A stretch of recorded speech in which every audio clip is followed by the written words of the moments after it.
S, வீடு, schools, hotels, store room இங்கெல்லாம் partition wall கட்டணும்னாலும் இப்போ பில்டிங் போனஸோட first choice Renocon Rapid Wall Panels. இந்த பகுதியில் இது சேதமடைந்து நீண்ட நாட்களாக இந்த பகுதி மக்கள் கோரிக்கை வச்சுட்டே இருக்காங்க. சட்டமன்ற உறுப்பினர் இப்போ உங்கள்கிட்ட அந்த கோரிக்கை வச்சிருப்பாங்க. நம்ம என்ன பண்ண முன்னாடி இது பார்த்தீங்கன்னா மரியாதைக்குரிய தாதா சாஹேப் அம்பேத்கர் அவர்களின் சிலையை வந்து பார்த்திங்கன்னா இன்றைக்கி அந்த இடத்துல வந்து புதுப்பித்து முழு திருவுருவ சிலையை நில வேண்டும் நீண்ட நாள் கோரிக்கையாக இவங்க வந்து தொடர்ந்து கோரிக்கை வச்சுட்டு இருக்கிறாங்க.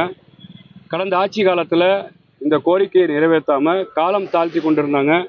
இப்போ அந்த ஸ்டேட்டஸ்கோ ஆர்டிஓ கையில் இருக்குது.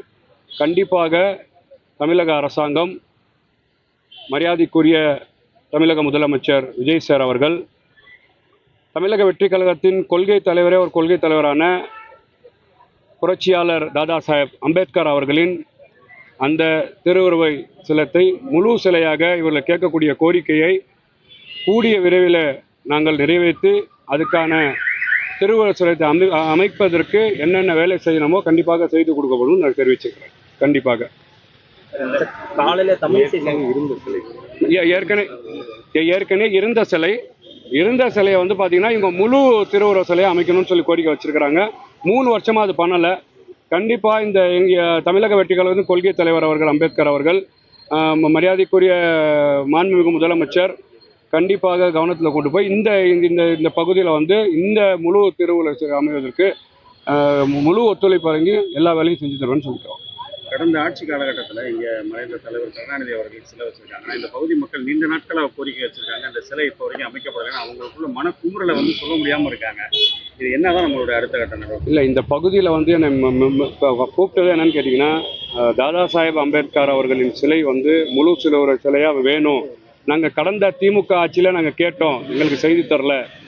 தமிழ்நாட்டில் மட்டும் இல்லாமல் இந்தியாவால் போற்றப்படக்கூடிய இந்திய அரசியல் சாசன சட்டத்தை உருவாக்கிய பெரிதும் மதிக்கக்கூடிய அத்துணை மக்களுக்கும் அரணாக கிறிஸ்தவ, இந்து, முஸ்லீம், பௌத்த, ஜெயினிச மக்களுக்கு அரணாக தன் வாழ்நாளை மக்களுக்காகவே அர்ப்பணித்த ஒரு மாபெரும் தலைவரோட சிலையை நீங்கள் எங்களுக்கு முழு உருவ சிலையாக அமைத்தணும்னு சொல்லியிருக்கிறாங்க. இங்கே வந்திருக்கிறோம். அதுக்கான இந்த இடத்துல வந்து என்ன வந்து பார்வையிட்டிருக்கிறோம். அதுக்கான வேலைகளை கூடிய விரைவில் போர்க்கால அடிப்படையில் அவங்க கோரிக்கையை நிறைவேற்றி தருவோம்னு நான் சொல்கிறேன். திருப்பரங்குன்ற மலை மீது 2 ஆண்டுகளுக்கு முன்பு நடந்த நடவடிக்கைகள் தான் அதே பரப்பு பின்பற்றப்படும் நிர்மல் சார் சொன்னார். அதை வந்து தமிழிசை சவுந்தரராஜன் வந்து என்ன சொல்றாங்கன்னா, இது கிடையாது, உங்க விசில் சத்தத்தில் எங்கள் மக்களோட அடிப்படை பொருள் உங்களுக்கு கேட்கலையா, இந்து மக்களோட ஒற்றுமையை நீங்கள் வேற்றுமையாக பார்க்குறீங்களா அப்படின்ற சார். இந்த பாஜகவுக்கு எப்போவுமே வந்து பிளவுவாத அரசியல் செய்வது, மதவாத அரசியல் செய்வது தான் அவங்களோட இதே கொள்கையை. தமிழ்நாட்டு மக்கள் ரொம்ப தெளிவாக இருக்கிறாங்க. இவங்க வந்து வடநாட்டில் பண்ண மாதிரி குஜராத்தில் வந்து கலவரத்தை உண்டாக்கி ஆட்சியை பிடித்த மாதிரி, மகாராஷ்டிராவில் கலவரத்தை உண்டாக்கி ஆட்சியை பிடித்த மாதிரி, நீங்கள் மாலேகான் வெடிகுண்டு, அஜ்மீர் வெடிகுண்டு, மகாராஷ்டிரா வெடிகுண்டு இதிலெல்லாம் யார் சம்மந்தப்பட்டாங்கன்னு தெரியும். மாவீரர் கார்கரே வந்து யாரால் சுடப்பட்டார்னு தெரியும். இங்கே சுடப்பட்டவர்கள் வந்து எந்த இடத்துல எம்பியாக இருந்தாங்கன்னு தெரியும். குஜராத் கலவரத்தில் அந்த பானு அவர்கள் கொல்லப்படும் பாலியல் வன்கொடுமை செய்யும் போது அவங்க ஆயுள் சிறையில் இருக்கணும்னு சொல்லும்போது இன்றைக்கி எந்த சிறைவாசி எந்த விடுதலை இருக்கிறாங்கன்னு தெரியும். முழுக்க தமிழ்நாட்டில் ஒரு மதவாத அரசியலை, ஒரு மதக்கலவர அரசியலை உண்டாக்கணும் இவங்க வந்து இந்த திருப்பரங்குன்றத்தை விஷயத்தை பேசுகிறாங்க. திருப்பரங்குன்ற விஷயம் எனக்கு தெரிஞ்சு அங்கே இருக்கக்கூடிய பகுதியில் இருக்கிற மக்கள் இன்னும் நிமிடம் வரைக்கும் கூட அண்ணன் தம்பியாக, மாமான் மச்சானாக தான் வாழ்ந்துட்டு இருக்காங்க. இது வந்து இன்றைக்கி வர திருப்பரங்குன்றம் இன்றைக்கி இல்லை, சிக்கந்தரா தர்கா இன்றைக்கி இல்லை, இது நீண்ட நாளாக அங்கே இருந்துகிட்ருக்கு. மரியாதைக்குரிய மாண்புமிகும் அமைச்சர் அவர்கள், சட்டத்துறை அமைச்சர் அவர்கள் ரொம்ப தெளிவாக சொல்லியிருக்கிறாரு. 2 வருஷத்துக்கு முன்னாடி இல்லை, 10 வருஷத்துக்கு முன்னாடி ஏதோ இருந்தது. இதுக்கு முழுக்க காரணம் திமுகங்க. நான் கேட்குறேன், எங்கள் தமிழ்நாட்டில் யார் பாஜக ஆட்சி நடத்தியிருந்தாங்க? பாஜக 2 விழுக்காடு கூட கிடையாது. தமிழ்நாட்டில் வந்து ஐயங்கார் பேக்கரியோட பாஜகவோட உறுப்பினர் கம்மியாக இருக்கிறாங்க. இதுதான் பாஜகவோட நிலைமை. தமிழ்நாட்டு மக்கள் பாஜகவில் வந்து சார் சொல்கிற மாதிரி மோடிஜி தமிழ்நாட்டுக்கு நீங்கள் அலர்ஜிஜின்னு சொல்லி தான் இப்போ பிரச்சாரத்தில் பேசினார். தாமரையில் கூட தண்ணி ஒட்டாதான் தான் பேசினார். அந்த அளவில் இருக்கக்கூடிய தமிழ்நாட்டில் பாஜக, மக்கள் மனதை கவராத பாஜக, மக்களால் புறக்கணிக்கப்பட்ட பாஜக, இந்த பாஜக வந்து இன்றைக்கி நாங்கள் தமிழ்நாட்டில் வந்து இப்போ இதை வந்து நாங்கள் கொண்டு வரோம்னு சொல்வது.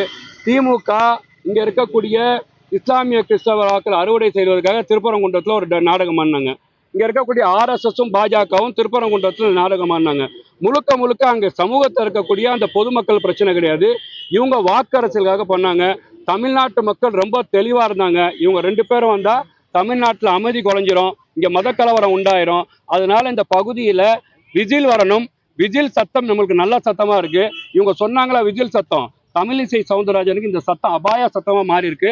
அதோட வெளிச்சம் தான் நீ பேசிட்டு இருக்கிறாங்க. சட்டத்துறை அமைச்சருக்கு வந்து இருட்டு தான் பிடிக்கும், வெளிச்சம் பிடிக்காது, அதனாலதான் அவர் இந்த மாதிரி பேசலாம் பேசுறாரு அப்படின்றாங்க. இல்ல இது வந்து மக்களோட அதான் சேர் போடுற கோட்டு மாதிரி வெள்ளையும் கருப்பும், அதான் மனசு, மக்களோட மனசை தான் வந்து கோடிட்டு அவர் வந்து பாத்தீங்கன்னா தொடர்ச்சியா வந்து இதை செஞ்சுட்டு இருக்கிறாரு. தமிழ்நாட்டு மக்கள் என்ன மனநிலையில் இருக்கிறார்களோ இங்க எல்லோரும் ஒன்றிணைய வேண்டும். தமிழக வெற்றி கழகத்தின் கொள்கையே பிறப்புக்கும் எல்லா உயிருக்கும். இந்த நாட்டோட அனைத்து மக்கள் வாழ்ந்த தலைவர்கள் தாதா சாஹேப் அம்பேத்கராக இருந்தாலும் சரி, பெரியாராக இருந்தாலும் சரி, காமராஜராக இருந்தாலும் சரி, எல்லோருமே வந்து ஒன்றுன்னு தான் இந்த தமிழக அரசியல் வளர்ந்துட்டு போயிருக்கு. பாஜக இங்க என்னவோ வந்து மலக்கரவத்தை முருகரை கொண்டு வந்தாங்க, எடுபடல. அப்புறம் வந்து பாத்தீங்கன்னா வேற எதையோ தூக்கிட்டு வந்தாங்க, வேலை தூக்கிட்டு வந்தாங்க, எடுபடல. அப்போ தமிழ்நாட்டில் இருக்கக்கூடிய பாஜகவை ஒண்ணுமே செய்ய முடியல. திமுக வச்சு வளர்க்கலாம்னு நினைச்சாங்க. ஏன்னா திமுக வந்து பாஜக தான் எதிரி, பாஜக தமிழ்நாட்டில் ஒண்ணுமில்லாத பாஜகவை பாஜக தான் எதிரி, பாஜக சொல்லி வளர்த்துச்சு. இப்போ தமிழ்நாட்டில் பாஜகவுக்கு வலுவே இல்லை, அதிமுக தமிழ்நாட்டு களத்திலே இல்லை. சார் சொல்ற மாதிரி டிவிகேவா டிஎம்கேவா வரும் தேர்தலில் தமிழக வெற்றி கழகம் ஆட்சி சட்டமன்றத்தில் வந்து எதிர்கட்சி இல்லாத திமுகவை எதிர்கட்சி இருக்கக்கூடிய திமுக அப்புறப்படுத்தப்படும் தான் பார்க்கப்படும். அந்த மாதிரி இருக்கு தமிழ்நாட்டு மக்கள் களம். இன்னைக்கு காலையில ஆர்பி உதயகுமார் வந்து பாத்தீங்கன்னா, தம்பி ஜோசப் கொஞ்சம் பாத்துருங்க, நாங்க ஒன்னும் தோத்து போன கட்சி கிடையாது, தோத்து போன கட்சி தான், நாங்க சாகல, கொஞ்சம் பாத்துருங்க, நீ கவனமா இருங்க, ஆட்களை புறம் கூப்பிடுறீங்களா, அவங்க எப்படிப்பட்டவங்க, உலகமாக நடிகர், அவர் உலகமாக நடிகர். அவர் ஏன்னு கேட்டீங்கன்னா, அம்மா இருந்தா செருப்பு இல்லாம நடப்பாரு, சசிகலாமா இருந்தா ஆட்சியிலையும் இயக்கத்திலையும் ஒரே பங்கு வேணும்னு சொல்லுவாரு. ஓபிஎஸ்க்கு வந்து பாத்தீங்கன்னா இவர் தான் வரணும்னுவாரு. எங்க அண்ணன் எடப்பாடி தான் கூட இருக்கணும்பாரு. தினகரன் அவர்களுக்கு போய் தொப்பிக்கு வாக்கு சேகரிப்பாரு. மதுரை மக்கள் புரிஞ்சுக்கிட்டாங்களா இல்லையா ஆர்பி உதயகுமார, தம்பி நீ சின்ன தம்பி வீட்டிலேப்பா இருப்பான்னு சொல்லி இன்னைக்கு வீட்டில் வந்து ஓய்வு கொடுத்துருக்காங்க. அவர் ரெஸ்ட்ல இருக்கும்னு நான் சொல்றேன். நல்லவர்கள் யாருமே வந்து அண்ணாமலை கட்சிக்கு போக மாட்டாங்க, சுயநலவாதிகள் மட்டும் தான் அண்ணாமலை கட்சிக்கு போவாங்க. தமிழிசை சவுந்தரராஜன் இல்லை, நான் தமிழ்நாட்டில் பாஜகக்கே இடம் இல்லைன்றேன். இந்த அண்ணாமலை வந்து ஒரு கட்சி ஆரம்பிச்சுட்டு அவர் பண்ற அலப்படுறதுக்கு பார்த்தீங்கன்னா இந்த ஒரு வாரம் தாங்க முடியலைங்க.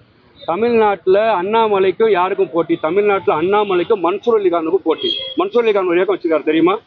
இங்க எங்க அண்ணன் சீமான் ஒரு இயக்கம் வச்சிருக்கிறார், அவர் கூட வேணா போட்டி போடலாம். கமலஹாசன் ஒரு இயக்கம் வச்சிருக்கிறார், அவர் கூட வேணா போட்டி போடலாம். இந்த மாதிரி சின்ன சின்ன கட்சியை வச்சு அண்ணாமலையை இவ்வளவு தூரம் எஸ்டாப்ளிஷ் பண்றதுக்கு என்ன தேவை? தமிழ்நாட்டு அண்ணாமலை எங்கிருந்து வராரு? பாஜகலேருந்து வராரு.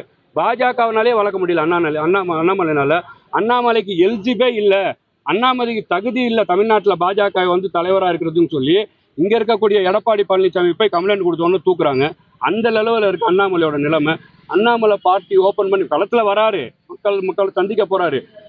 இப்போ இருக்கக்கூடிய அண்ணாமலை நிலைமை ஒன்றும் கிடையாது.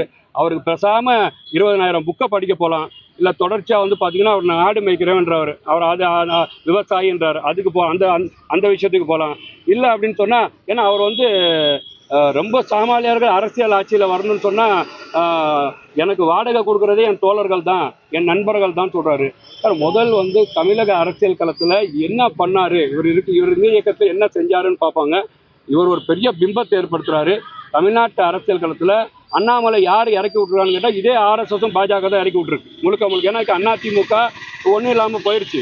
அப்போ அதிமுக நம்ம கொங்கு பகுதியிலலாம் வந்து பார்த்தீங்கன்னா ஒரு கணிசமான சீட்டை பெற்றுக்கிறாங்க. அப்போ இவரை வச்சு பார்த்தீங்கன்னா அவங்க முடிச்சு விடலான்னு பிளான் பண்ணி தமிழ்நாட்டில் ஏதோ இவங்க பாஜக வந்து ஒரு ப்ளே பண்ணணும்னு நினைக்கிறாங்க. அது வந்து தமிழ்நாட்டில் பாஜகவில் நடக்கக்கூடிய, பாஜகவில் இறக்கி விட போகக்கூடிய யார் வந்தாலும் மக்கள் ஏற்றுக்க மாட்டாங்கன்னு பார்க்குறாங்க. எல்லா பக்கமும் அம்மா உணவு ரெனோவேஷன் போயிட்டு இருக்கு. நம்ம திடீர் நேரம் அந்த மேலவாசல் பகுதி மக்களோட அடிப்படை ஆதாரமாக இருக்கு. நீங்களும் பார்த்தீங்க, அந்த பணி முடிஞ்சு எப்போ மீண்டும் நடைமுறைக்கு சார்? அந்த பொங்கல் செவ்வாயில் வந்து 3 கடை, 3 உணவகம் நம்ம பகுதியில் இருக்குது. 2 வந்து ரன்னிங்கில் இருக்குது, 1 ரன்னிங்கில் இல்லை. நீண்ட நாளாகவே திமுக ஆட்சி காலத்துலேருந்து 2 வருஷம் மூடி போட்டு வச்சுருந்தாங்க. நாங்கள் அங்கே போய் ஆய்வு செஞ்சோம். உடனடியாக அந்த அதிகாரிகளை கூப்பிட்டு ரெடி பண்ண சொன்னால் எல்லாம் ரெடி பண்ணிட்டாங்க. திங்கள் செவ்வாயில் நடைமுறைக்கு வந்துடும் சொல்கிறோம்.